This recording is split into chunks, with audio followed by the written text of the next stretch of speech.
One of the things that's so perplexing at any event is to remember everyone's name.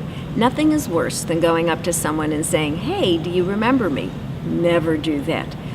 But what we can do is make it easy for people to remember our name when there are no name tags, and for us to remember theirs. Advice given to me: always when you go into a room, put your hand out and reintroduce yourself. When you say your first and last name, generally, in 90% of the time, the other person will mirror you and do what you did. So if you forgot their name, trust me, they forgot yours too. So you say your name again, and they'll generally say their name. Then nobody's struggling with names, and you've heard the names. And you can train people to do it by merely doing that every time you can. Some people won't say their name, and then if they don't, it's really fair to say, "Excuse me, it's been one of those days. I know we've met, but my brain has gone on overload."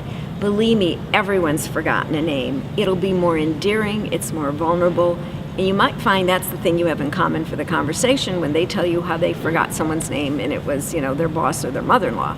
So conversations start that way.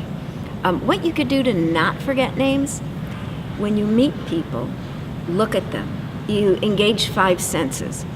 You shake their hand, you look at them, you repeat their names. So you've got your hearing, your kinesthetic sense, your visual sense, your auditory sense, all engaged.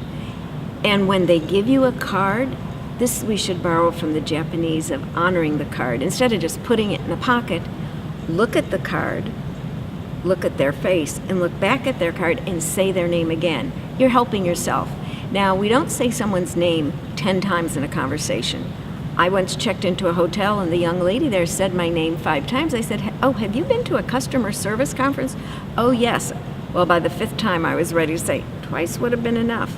So keeping on saying their names can sound very practiced and not as genuine, but be sure to repeat their name once or twice for them and for you, and that'll help you remember.